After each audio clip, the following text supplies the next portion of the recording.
பூவுக்குள்ளே பிறந்ததால் வாசங்களால் பேசுகிறார். வெண்ணிலவில் வளர்ந்ததால் வெளிச்சம் கோடி வீசுகிறார். மங்கையின் கன்னத்தில் மஞ்சளின் வண்ணங்கள் வந்ததும் எப்படியோ, மாலையின் வெயிலும் காலையின் வெயிலும் சேர்ந்ததால் இப்படியோ. அடி பூமியே நூலகம், பூக்களே புத்தகம் என்று நான் வாழ்ந்து வந்தேன். இன்று பெண்களே நூலகம், கண்களே புத்தகம் உன்னிடம் கண்டு கொண்டேன். சரிம்மா, பார்த்து பத்திரமா போயிட்டு வாங்க. போன உடனே கால் பண்ணுங்க. குழந்தைங்க எல்லாம் ஓகேவான்னு கேளுங்க. அப்புறம் இந்த கௌசி பொண்ணு இருக்கால எப்படி இருக்கா என்ன ஏதுன்னு கேட்டு சொல்லுங்க. அத்தை அவங்க தான் இங்க இல்லையே அத்தை. இல்லாதவங்கள கேட்க சொல்றீங்க பாத்தீங்களா? இல்லையா, அந்த பொண்ணு எங்க போனா? அத்தை உங்களுக்கு தெரியாதா? ஆமா, எங்க போனா? இங்க தானே இருந்தா. இங்க இந்த ஹாஸ்பிட்டல்ல தானே அவ வேலை செஞ்சுட்டு இருந்தா. அத்தை அதெல்லாம் ஓகே தான், இங்க தான் வேலை செஞ்சுட்டு இருந்தாங்க. ஆமா, 2 நாளா கூட அந்த பையனும் வரல, அந்த பொண்ணு வீட்டுக்கே வரலையே. வீட்டுக்கு வந்துதான் பாப்பாங்க. இன்னைக்கு நீங்க ஹாஸ்பிட்டல் கூட்டிட்டு போறேங்கிறீங்க. அதான் சொன்னேனே அத்தை, அவங்க இங்க இல்ல அத்தை. இல்லையா, எங்கம்மா போனாங்க? 2 பேரும் வேற ஏதாவது ஹாஸ்பிட்டல் போயிட்டாங்களாமா? இந்த ஹாஸ்பிட்டல் ஏதாவது பிரச்சனை வந்துருச்சா? சே அப்படியெல்லாம் இல்ல அத்தை. அத்தை அவங்க ஒரு கேம்ப் போயிருக்காங்க அத்தை. அப்புறம் குழந்தைங்களை தூக்கிட்டு ஹாஸ்பிட்டல் போறீங்க? அதான் அத்தை ருத்ரன் இருக்காங்களே, ருத்ரன் இருக்காரு, அவங்க மட்டும்தான் போயிருக்காங்க. ஓ அப்படியா, அந்த பொண்ணு தான் போயிருக்கா. நான் கூட 2 பேரும் போயிட்டாங்களோன்னு நினைச்சேன். ஆனா அந்த பொண்ணு மட்டும் தான் போயிருக்கா. சரிம்மா, சரி. இப்ப ருத்ரன் டாக்டர் கிட்டே கூட்டு போய் காட்ட போறீங்க? இல்ல அத்தை, ஹாஸ்பிட்டலுக்கு வேற ஏதோ டாக்டர் வந்திருக்காங்களா, அவங்க கிட்ட தான் காட்டணும் அத்தை. ஓ அப்படியாம்மா, சரிம்மா. அதனாலதான் ருத்ரன் தம்பி இந்த பக்கம் வரலையா? ஆமாமா, அதனாலதான் ருத்ரன் இந்த பக்கம் வரல. இல்லனா ருத்ரன் கௌசி அவங்க 2 பேருமே வந்து பாத்திருப்பாங்க. அதான் இப்ப ஹாஸ்பிட்டலுக்கு ஒரு டாக்டர் வந்திருக்காங்களா, அவங்க கிட்ட கூட்டு போய் காட்டலான்னு. சரிப்பா, எதுவா இருந்தாலும் ருத்ரன் தம்பி கிட்ட கேட்டுக்கோங்க. அவர்கிட்ட தெளிவா கேட்டுட்டு வாங்க, சரிங்களா? சரிம்மா, நான் தெளிவா கேட்டுட்டே வரேன், நீங்க கவலைப்படாதீங்க. உங்க பேரும் பத்தியே பத்திரமா கூட்டிட்டு வந்துடுறோமா? ஆமா அத்தை, பத்திரமா கூட்டு போயிட்டு வீட்டுல வந்து ஒப்படைக்கிறது எங்களோட பொறுப்பு, நீங்க கவலைப்படாதீங்க அத்தை. சரி, பத்திரமா கூட்டு போயிட்டு பத்திரமா வாங்க. பா, கார பொறுமையா ஓட்டு, சரியா? சரிம்மா. ஐயோ, எவ்வளோ அட்வைஸ் பண்றீங்க. என்ன சின்ன குழந்தைங்க 2 பேரும் வச்சிருக்கீங்களே, இதெல்லாம் சொன்னாதான் உங்களுக்கு எல்லாம் புரியும். அப்புறம் உங்களுக்கு எல்லாம் எதுவும் தெரியாது. அப்புறம் குழந்தை அழுகுது அப்படி இப்படின்னு கால் பண்ணுவீங்க. அதான் போகும்போதே சொல்றோம், நீ காரை பார்த்து பத்திரமா ஓட்டு. 2 பேத்தையும் நல்லா புடிச்சுக்கோங்க, சரியா? சரிம்மா. ஆமா, எப்போ வரேன்னாங்க? அவங்க இன்னும் ஒரு 4 to 5 daysல வந்துடுறேன்னு சொன்னாங்க அத்தை. அப்புறம் என்ன, அப்ப போய்க்கலாம்ல. ஏன் அத்தை, என்னாச்சு? இல்லம்மா, அப்படி இல்ல. குழந்தைங்க பிறந்ததுல இருந்து அந்த கௌசி அந்த பொண்ணு தானே பாத்துட்டு இருக்கு. திடீர்னு டாக்டரை மாத்தி பாக்குறேன்னு சொல்றீங்களே. அம்மா, ருத்ரன் கூட இருப்பாங்க. ருத்ரன் கூட இருப்பான் தான். இருந்தாலும் அந்த பொண்ணுக்கு தானே எல்லாமே தெரியும். அந்த பொண்ணு தானே பிறந்ததுல இருந்து பாத்துட்டு இருக்கா. ஆமா, இதுதான் கரெக்ட். நீங்க இன்னும் ஒரு 5 நாள் கழிச்சே போங்க.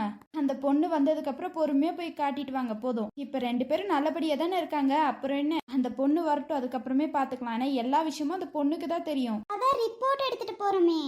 ஒரே டாக்டர் கிட்ட தாமா காட்டணும். அந்த பொண்ணு வந்துட்டோம், அது வரைக்கும் வெயிட் பண்ணுங்க. அதுக்குள்ள போறேன்னு சொல்லிட்டு இருக்காதீங்க. கொஞ்ச நேரம் இருங்க. 1 மாசம் ஆகுங்கிற மாதிரி 5 நாள்ல தான் அந்த பொண்ணு வந்துருமே. அப்புறம் என்னம்மா, நீ வெயிட் பண்ணியே போ. என்ன 5 நாள் தானே, வெயிட் பண்ணுங்க. போய் உள்ளார உட்காருங்க, போங்க. அம்மா, என்னம்மா பேசுறீங்க? என்ன பேசுறாங்களா? அந்த பொண்ணு தான் வந்துரும்ல. அந்த பொண்ணு கால் பண்ணி இப்ப போலாமே இல்ல நீங்க வந்துருவீங்களான்னு கேட்டு என்ன ஏதுன்னு பாத்துட்டு போங்க. நீங்க பாட்டுக்கு நான் போயிட்டு வரேன், அந்த டாக்டர் கிட்ட காட்டிட்டு வரேன்லாம் போகாதீங்க. ஏன்னா குழந்தைங்க 2 பேர்த்தோட விஷயம் பத்தி எல்லாமே அந்த பொண்ணுக்கு தான் தெரியும். அந்த பொண்ணே வந்து பாக்கட்டும். அம்மா, இன்னைக்கு அப்பாயின்மெண்ட் இருக்கேம்மா. டாக்டர் செக்கப்க்கு வர சொல்லியிருந்தாங்களே. அதெல்லாம் ஒன்னும் வேணாப்பா. அப்பாயின்மெண்ட்டை கேன்சல் பண்ணிரு. அந்த பொண்ணு வரட்டும். அந்த பொண்ணு வந்தோடனே காட்டிப்பீங்களாம். என்ன பாப்பா 2 பேர்த்தவங்களுக்கும் உடம்பு நல்லா இருக்கான்னு தான் சொல்ல போறாங்க. அதுக்கு தானே அவங்க வந்ததுக்கு அப்புறமே பாத்துக்கலாம். அதுக்குள்ள நீங்களா போறேன் பிடிக்கிறேன் வைக்கிறேன்னு சொல்லிட்டு இருக்காதீங்க. அத்தை இப்ப அவங்க வர சொல்லியிருந்தாங்களே அத்தை. விடுங்க, அந்த பொண்ணு கிட்ட கால் பண்ணி கேட்டு பாருங்க. இல்ல ஒன்னும் இல்ல, நீங்க போய் காட்டிட்டு வாங்க அப்படின்னு சொன்னா நீங்க போங்க. இந்த பொண்ணு நானே வந்து பாக்குறேன்னு சொன்னா விட்டுருங்க. சரி அத்தை, இவ்ளோ பயமா பேரும் பெட்டி மேல? அப்புறம் இருக்காதாடி, உன் அத்தைக்கும் அம்மாவுக்கும் அவ்வளோ பயம்டி. 2 குழந்தைங்களும் இப்பதான் பிறந்திருக்குங்க. அதனால இந்த கௌசி டாக்டர் அம்மா வர வரைக்கும் வெயிட் பண்ணுங்க. அதுக்குள்ள நான் போயே ஆகணும்னு நிக்காதீங்க. கொஞ்சம் வெயிட் பண்ணுங்க. அப்படியே துடிப்பீங்களே 2 பேரும். தூங்கிட்டு இருக்க குழந்தைங்கள புடிச்சு இழுத்துட்டு போறீங்களா? ஐயோ அத்தை, நீங்க வேற இப்பதான் அத்தை தூங்குனாங்க. சரி, அப்படியே கார்ல கூட்டிட்டு போயிட்டு அமைதியா இருந்துப்பாங்களா, அங்க போய் முழிச்சுப்பாங்களா அதுக்குள்ள. அதுக்குதான் அத்தை இப்பவே தூக்கிட்டு போயிடலான்னு தூக்கிட்டு போனா, அதுக்குள்ள நீங்க வேணான்ட்டீங்க. இல்ல, எனக்கு என்னமோ பயமா இருக்கு. அந்த டாக்டர் வரட்டும், அந்த டாக்டர் கிட்டயே காட்டுவீங்களாம். அது வரைக்கும் கொஞ்சம் வெயிட் பண்ணுங்க, ஓகேவா? அதுக்குள்ள போறேன் உள்ளார போங்க. சரி அத்தை, மித்தவங்களா எங்க? அவங்களாம் கொஞ்சம் வெளியில போயிருக்காங்க, வந்துருவாங்க. சரி அத்தை, சரிம்மா, பாட்டி வரேன். போயிட்டு வாடா. நான் கொஞ்ச நேரம் அப்படியே பெட்ல தூங்க வைக்கிறேம்மா. கையிலேயே பிடிச்சிட்டு இருந்தா அவ்வளவுதான்.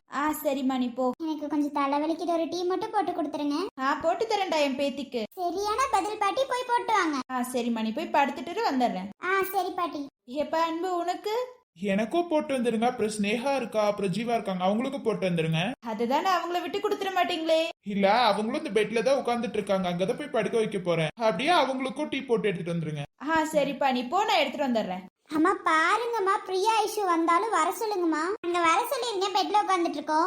சரிம்மா, நீ போ, நான் வர சொல்லிடுறேன். ஓய் மாமா, இங்க என்ன பண்ணிட்டு இருக்க நீ? ஏதோ போட்டு தீவிரமா யோசிச்சுட்டு இருக்க போல. அதுவும் கொஞ்சம் சோகமா வச்சுட்டு. என்னாச்சு மாமா? உன் சாப்பாடு புடிங்கி தின்னுட்டேன்னு சொல்லிட்டு சோகமா இருக்கியா மாமா? நீ அப்படி இருக்கிறதுக்கு வாய்ப்பே இல்லையே. அப்புறம் ஏன் இவ்வளவு சோகமா இருக்க? என்னாச்சு மாமா? பைக்ல வரும்போது எங்கேயாவது கீழே விழுந்துட்டியா? அம்மா அப்பா கிட்ட சொல்லக்கூடாதுன்னு நினைச்சிட்டு இருக்கியோ? அப்படியெல்லாம் ஒண்ணும் இல்லடா. ஐயோ, அப்புறம் என்னதான் மாமா உனக்கு ஆச்சு? இப்படி சோகமா நின்னுட்டு இருக்க, எனக்கு புரியல மாமா. என்ன மாமா, என்னாச்சு? ஏதாவது ப்ராப்ளமா? ஏதாவது ப்ராப்ளம்னா சொல்லு மாமா. அத்தை பொண்ணு நான் பாத்துக்கிறேன். யாரு, நீயா? ஆமா மாமா, நான் பாத்துக்கிறேன். உன்னாலே பிரச்சனைனா தூக்கி போட்டு மிதிச்சிடலாம் மாமா, போதுமா? ஆனா என்னால என்னைக்குமே பிரச்சனை வராதுன்னு எனக்கு தெரியும் மாமா. அதனால நீ அவ்வளவு தூரம் எல்லாம் யோசிக்காத மாமா. நான் கேட்ட கேள்விக்கான பதில் மட்டும் சொல்லு மாமா. என்ன மாமா, என்னாச்சு?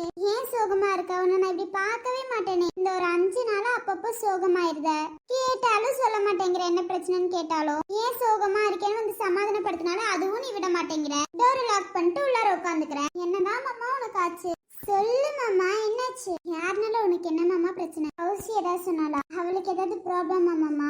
எதுவா இருந்தாலும் சொல்லு மாமா, அவ என் ஃப்ரெண்டு தான். உனக்கு தங்கச்சியே ஒரு பக்கம் இருக்கட்டும், இன்னொன்னு எனக்கு ஃப்ரெண்டு மாமா. எதுவா இருந்தாலும் நீ அப்படி பார்த்தா நீ என்கிட்ட சொல்லணும் மாமா. சொல்லு மாமா, என்னாச்சு? என்ன மாமா, என்ன பிரச்சனை மாமா? யோ, வந்ததுல இருந்து நானே பேசிட்டு இருக்கேன், நீ எப்பதான் பேசுவ?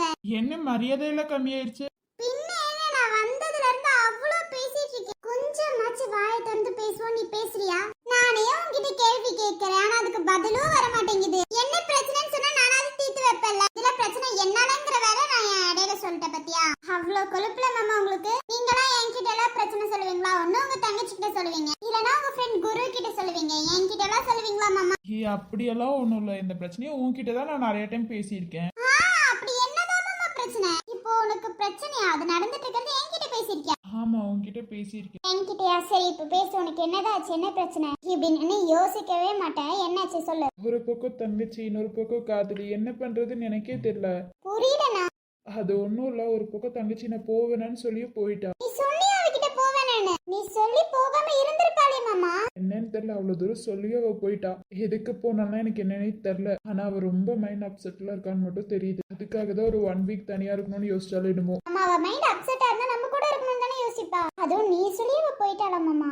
என்னன்னு தெரியல, என்ன காரணம்னு எனக்கு ஒண்ணுமே புரியல. நான் வேண்டான்னு சொன்னேன், இருந்தாலும் நான் போயிட்டு வரேனான்னு சொல்லிட்டா. அதுக்கப்புறமா அவளை புடிச்சு வைக்கிறதுக்கு எனக்கு விருப்பம் இல்ல. சரி மாமா, காதலி ஏதோ தப்புன்னு சொன்னியே. எனக்கு என்னமோ நான் தேடுற பொண்ணு தப்புன்னு தோணுது. என்ன மாமா, என்ன தப்பு பண்ண போற? இவனோட காதலியை தீவிரமா தேடிட்டு இருக்க. அதுவும் கனவுல வர பொண்ணதான் நான் பார்த்தே ஆகணும்னு வெயிட் பண்றேன். அப்புறம் என்ன மாமா, அதுலயே ஸ்ட்ராங்கா நிக்கலாம்ல. அதுலயே ஸ்ட்ராங்கா நிக்கணும்னு தான் நான் நினைக்கிறேன். ஆனா என்னமோ ஒரு பக்கம் ஐஷோ, இன்னொரு பக்கம் அந்த கனவுல வந்த பொண்ணு. அந்த பொண்ணு ஏதாவது ஒண்ணுதான் சூஸ் பண்ணணும்னு கனவுல வர பொண்ணு சொல்லுது. இப்போ வரைக்குமே அந்த பொண்ணு யாரு என்னன்னு கூட எனக்கு தெரியல. அந்த பொண்ணு எங்க இருக்கா, எப்படி இருக்கா, அவளோட மூஞ்சி எப்படி இருக்கும், இது எதுவுமே எனக்கு தெரியல. அவளை தேடணுமா இல்ல இப்படியே விட்டுடலாமா, எதுவுமே எனக்கு தெரியல. ஒரு பக்கம் ஐஷோவை பார்த்த உடனே என்னன்னு தெரியல, எனக்கு ஒரு மாதிரி இருக்கு. அவகிட்ட ஏதாவது சொல்லலாமா, இப்படி எல்லாமே எனக்கு தோணுது. ஆனா அவகிட்ட போய் எப்படி சொல்றதுன்னு தான் எனக்கு தெரியல. நான் சொன்னா முதல்ல அவ ஏத்துப்பாளா, ஏத்துக்கிட்டு ஓகே சொல்லுவாளா, இல்ல ஒரு செகண்ட்ல உன்னை பிடிக்காது இதுக்காக தான் என் கூட பழகுனியான்னு கேட்டுருவாளாங்களோ ஒரு வரைக்கும் பயமா இருக்கு. அதுக்கப்புறம் இந்த காதலை சொல்லிட்டு ஃப்ரெண்டா கூட அவ பழக மாட்டாளோன்னு எனக்கு தோண ஆரம்பிச்சிருச்சு. என்னன்னு தெரியல, என்ன பண்றதுனே ஒண்ணும் புரியல. ஏ மாமா, இவ்ளோ கன்ஃபியூஷன்ல இருக்காங்களா? என்ன மாமா, ஏதாவது ஒரு முடிவு எடுத்தா நீ தெளிவா எடுப்பியே மாமா. இப்ப என்னன்னா ஒரு பக்கம் அந்த கனவுல ஒரு பொண்ணுங்கிற, இன்னொரு ஐஷுங்கிற. முதல்ல ஒழுங்கான முடிவு எடு மாமா, இல்லனா உன் வாழ்க்கையை நீயே ஸ்பாயில் பண்ண மாதிரி இருக்கும். ஒண்ணு போய் ஐஷு கிட்ட சொல்ல உன் காதல, இல்ல அந்த கனவுல வர பொண்ணை லவ் பண்றது, அந்த கனவுல வர பொண்ணு யாரு என்னன்னு கண்டுபிடி. இது எதுவுமே இல்லாம இவ்ளோ கன்ஃபியூஷன்ல இருக்கேன் மாமா. அததான் சொல்றேன்ல, நான் எதை எடுக்கிறதுன்னு எனக்கு தெரியல. அப்ப போய் ஐஷு கிட்ட காதல் சொல்லு. கனவுல வர பொண்ணு யாரு என்னன்னு கூட உனக்கு தெரியாது. நான் சொல்ற ஒரே ஆப்ஷன் ஐஷு கிட்ட போய் உன் காதல சொல்லு மாமா.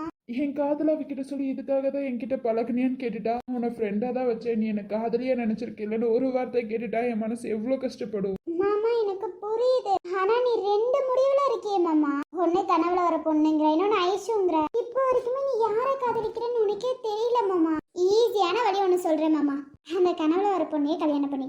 அதுதான் எப்படி அந்த பொண்ணு ஃபேஸ் தெரியாது, அந்த பொண்ணு யாருன்னு கூட எனக்கு தெரியாது. நல்ல ஐடியா இருக்கு மாமா என்கிட்ட. என்ன ஐடியா? நான் என்ன சொன்னேன், கனவுல கல்யாணம் பண்ணிக்கோன்னு சொன்னேனா? போய் கனவுல கல்யாணம் பண்ணிக்க வேண்டியதுதானே. இதுக்கு அந்த பொண்ணை தேடணுங்கிற அவசியம் எல்லாம் இல்லவே இல்ல மாமா. உனக்கும் ஈஸியா இருக்கும், போய் கனவுல வர பொண்ணை நீ கல்யாணம் பண்ணிக்கலாம். ஒருத்த பைசா செலவு இருக்காது மாமா. நீ என்ன சொல்ற? என்ன மாமா, கல்யாணம் பண்ணிக்கிறியா மாமா? உனக்கு அவ்வளோ கொழுப்பு தானே? நான் எங்க சொல்றேன், நீ தானே மாமா அப்படி சொன்ன. நல்ல ஐடியா கொடுத்துருக்கேன். இப்பவே போய் தூங்கு, அந்த கனவுல அந்த பொண்ணை கல்யாணம் பண்ணிக்கோ. நீ யாரு என்னன்னு தேடுறதுக்குள்ளலாம் அவ்வளவுதான் மாமா. அதெல்லாம் இப்போதைக்கு நடக்கவே நடக்காது மாமா. நீ கண்டுபிடிக்கிற மாதிரியும் எனக்கெல்லாம் தெரியல. நீ தேடிட்டு மட்டும் ஒரு பக்கம் ஐஷுங்கிற, இன்னொரு பக்கம் கனவுல வர பொண்ணுங்கிற. எங்க ஐஷு கிட்ட சொன்னா அவ ஏத்துக்க மாட்டாளோ அப்படின்னு சொல்ற. எதையாவது நீ ஒரு முடிவுல இருக்க, நீ இப்ப வரைக்கும் சொல்லு மாமா. எதையாவது நீ பேசிட்டு மட்டும்தான் மாமா இருக்கு. உனக்கு கொழுப்ப பத்தியா? யாருக்கு, எனக்கா மாமா? ஒரு பக்கம் இருந்தா பரவாயில்ல, 1008 பக்கம் நிக்க வேண்டியது நீ. ஐஷுங்கிற, ஐஷு கிட்ட போய் சொன்னா அவ தப்பா நினைச்சிருவாளோன்னு சொல்றேன். உனக்கு அவன் மேல காதல் இருந்தா தப்பா நினைச்சா கூட பரவாயில்ல மாமா, நீ போய் சொல்லு. உனக்கு ஒரு நல்ல ஐடியா கொடுத்துருக்கேன் மாமா. இதை விட யாரும் நல்ல ஐடியா உனக்கு கொடுக்க மாட்டாங்க. ஏன்னா இந்த ஐடியாவே ரொம்ப ரொம்ப பெருசு. அதனால நான் சொல்ற மாதிரி கேளு மாமா. ஓ, ஐஷு கிட்ட போய் சொல்லு. சரி, கனவுல வர பொண்ணுங்கிற, ஐஷுங்கிற, இவ்வளோ தூரம் நான் சொல்றேனே, உனக்கு எதுவும் தோணலையா? அம்மா, நான் உங்களை காதலிச்சிருந்தா ஏதாவது தோன்றதுல எனக்கு ஏதாவது நியாயம் இருக்கு. ஆனா நான் உங்களை காதலிக்கலையே மாமா. அப்ப எப்படி மாமா எனக்கு தோணும்? நீங்க ஒரு பொண்ணை இன்ட்ரெஸ்டா லவ் பண்றீங்க, ஆனா அது யாருன்னு தான் உங்களோட கன்ஃபியூஷன். ஆனா நான் சொல்லட்டுமா மாமா, கனவுல வந்த மாதிரி ஒன்னு ஐஷு இல்லாட்டினா அந்த பொண்ணு. இதுல நீங்க ரெண்டுல ஏதாவது ஒண்ணு எடுத்தே ஆகணும் மாமா. எடுக்கலன்னா அவ்வளவுதான் மாமா. அப்போ ரெண்டு பொண்ணுமே கிடைக்காம போயிரும் மாமா. நான் இப்போ சொல்றேன் மாமா, எனக்கு இதுல எந்த வருத்தமும் இல்ல. உங்களுக்கே தெரியும், சின்ன வயசுல இருந்து நம்ம ஃப்ரெண்ட்ஸா க்ளோஸா பழகிருக்கோம். ஏதாவது ஒரு இடத்துலயாவது காதல்னு நான் பழகிருக்கேன் உங்ககிட்ட. அப்புறம் எப்படி மாமா இப்ப மட்டும் எனக்கு தோணும்? உங்களுக்கே தெரிய வேணாமா மாமா. நான் உங்களை காதலிச்சிருந்தேன்னா ஃபீல் பண்றதுல ஒரு நியாயம் இருக்கு. உங்களை நான் காதலிக்கவே இல்ல மாமா. நீங்க என்ன பத்தி எல்லாம் யோசிக்கவே யோசிக்காதீங்க. அது மட்டும் இல்ல மாமா, உங்களை மாதிரி ஆட்கள் எல்லாம் நான் காதலிக்க மாட்டேன். இல்ல, எனக்கு புரியல. என்னை பார்த்தா எப்படி இருக்கு உனக்கு? அதுவா மாமா, சொன்னா மனசு கஷ்டமாகும், அப்புறம் என்கிட்ட கோச்சிப்பீங்க. எதுக்கு மாமா அந்த பிரச்சனை? ஓ, அப்படியா மேடம்? அப்படியேதான் மாமா. இப்போ சொல்றேன் மாமா, எனக்கு எந்த பிரச்சனையும் இல்ல மாமா. ஐ திங்க் உங்களுக்கு தான் பிரச்சனையாக போகுதுன்னு நினைக்கிறேன். எனக்கு இதுல எந்த பிரச்சனையும் இல்ல மாமா. நீங்க தான் ஐஷுவா இல்ல கனவுல வர பொண்ணா, நீங்க தான் மாமா யோசிக்கணும். அது மட்டும் இல்ல மாமா, ஒருவேளை அந்த கனவுல வர பொண்ணு ஐஷுவா இருந்தா என்ன பண்ணுவீங்க? என்ன சந்தோஷம் தானா? அப்படி இருக்காது. இருக்காது தெரியும், இருந்தாலும் உங்க சந்தோஷத்துக்காக சொன்னேன் மாமா. அந்த 2 நிமிஷம் சந்தோஷப்பட்டுக்குவீங்கல்ல, அதுக்காக சொன்னேன் மாமா. ஓஹோ மேடம், அதுக்காக சொன்னீங்க, எனக்காக சொல்லல. இல்ல மாமா, உங்க சந்தோஷத்துக்காக நான் உட்கார்ந்து சொல்லிட்டு இருப்பேன். எனக்கு ஒரு வேலை இல்லைன்னு நினைச்சீங்களா? உங்க சந்தோஷத்துக்காக எல்லாம் சொல்லுவேன்னு நினைச்சா அதுக்கு வாய்ப்பே இல்ல. நீயே ஒரு கிறுக்குத்தனமா யோசிக்கிற மாமா. இதுல உங்க சந்தோஷத்துக்காக இப்படி போய் சொல்லியெல்லாம் உங்க சந்தோஷத்தை வர வைக்கணும்னு எனக்கு அவசியம் இல்ல மாமா. சும்மா 2 நிமிஷம் சந்தோஷப்பட்டுக்கோங்கன்னு சொல்லி சொன்னேன் மாமா. மத்தபடி நீங்க நினைக்கிற மாதிரி எல்லாம் இல்ல மாமா. நீங்க வேணா என் சந்தோஷத்துக்கு ஒரு டைரி மில்க் வாங்கி தாங்க, உங்க சந்தோஷத்துக்கு வேணா நான் பேசுறேன். அப்ப வேணா சொல்றதுக்கு வாய்ப்பு இருக்கு மாமா. அப்படி ஒண்ணும் மேடம் சொல்லணும்னு அவசியம் இல்ல. ஓ, அப்ப நான் சொல்ல வேணாம். நான் சொன்ன எல்லாமே பழிக்கும் மாமா. அதனால நான் சொல்றது கொஞ்சமாச்சு காதை கொடுத்து கேளு. அம்மா, இன்னைக்கு என்ன புதுசா மாமா மாமா? அதுவா, நீ ரொம்ப சோகத்துல இருந்தியா? அதுதான் மாமா. இது ஒரு பார் நல்லா இருக்குல்ல. என்ன மாமா, நாளைக்கு டைரி மில்க் வாங்கி தரியா? என்னாலாம் முடியாது, போடி. இந்த போடின்னு சொன்னா நானும் போடான்றுவேன். போடி, உனக்கெல்லாம் வாங்கி தர முடியாது. என்ன பெரியாளா? நீ சொன்னோன்னே நான் டைரி மில்க் வாங்கி தரணுமா? நான் சொல்றது உனக்கு பழிக்கும்னா எனக்கு டைரி மில்க் வாங்கிட்டா. அப்படி பழிக்க வேணாம்னா எனக்கு ஒரு பிரச்சனையும் இல்ல மாமா. நான் சொல்றது பழிக்கணும், அதனால நாளைக்கு எனக்கு டைரி மில்க் வாங்கி தர. புரிஞ்சுச்சா? உனக்கெல்லாம் டைரி மில்க் வாங்கி தர முடியாது, போ. வாங்கி தர. சொல்லாது வாங்கி எல்லாம் தர மாட்டேன். வாங்கி தர வைப்பேன். உன்னால முடிஞ்சது பாத்துக்கோ மாமா. நான் வாங்கி தர வைக்கிறேன், அதுக்கப்புறம் நீ என்ன பாரு. எப்படி நீ வாங்கி கொடுக்காம போயிரு, நானும் பாத்துறேன். என்னோட பேச்சுதான் இங்க நடக்கும், தெரியும்ல? பார்க்கலாம். அத நாளைக்கு கிடைக்குமான்னு தெரியல.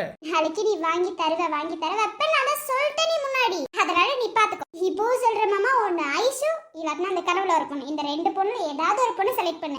ஐஷுவா அந்த கனவுல ஒரு பொண்ணா? எனக்கு புரியலையே. யோசி, நல்லா யோசி மாமா. ஐஷுவா அந்த பொண்ணா? இப்ப நான் என்ன முடிவு எடுக்கிறதுன்னு எனக்கே தெரியல. உயிரை வேரோடு கிளே என்னை சிந்தி